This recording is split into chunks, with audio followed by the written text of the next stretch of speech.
নমস্কার, আপনাদের সবাইকে এক্সপ্লোরার সৌরভ দাস ফেসবুক পেজে স্বাগত জানাই। আমরা এসেছি হোমগড়ের যে শিল্পালয়, মৃৎশিল্পীদের ব্যস্ততা কালী পুজোর আগে, সেটাই আপনাদের সামনে তুলে ধরছি। অসাধারণ কাজ করে আমাদের হাবলুদার।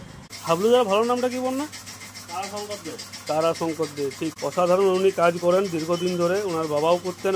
আমরা এই মুহূর্তে আছি অবিভক্ত গড়বেতার সেরা মৃৎশিল্পী সম্মানীয় সঞ্জীব দার কাছে।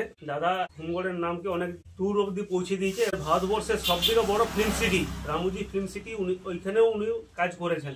এই এলাকায় যে প্রাচীন দুর্গাপূজাগুলো হয় সবগুলাই কিন্তু ওনাদের ফ্যামিলির মানুষ যুক্ত। উনি যে মাটির কাজ করে তেমনটা নয়, উনি ভালো ছবি আঁকেন এবং যে ফাইবারের কাজ সেগুলোও করা হয়। আপনারা যদি কারো প্রিয়জনের মূর্তি বানিয়ে রাখতে চান, দাদার সঙ্গে কন্ট্রাক্ট করতে পারেন। দুর্গা প্রতিমা কত করেছিলে? গোটা চারেক করেছিলাম, খালি 25টি। মাটির সমস্যা কোনোদিনই মিটবে নি, কবকে মিটবে জানিনি। মাটি তো তুলাই অপরাধ, কিন্তু এত বড় শিল্প কোথায় কবকে ধ্বংস না হয়ে যায়।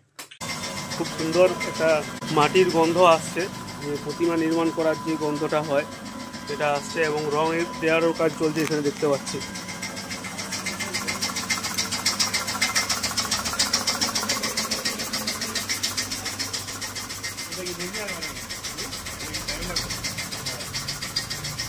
কতগুলো হচ্ছে রে বাবু ঠাকুর? হ্যাঁ, 31টা।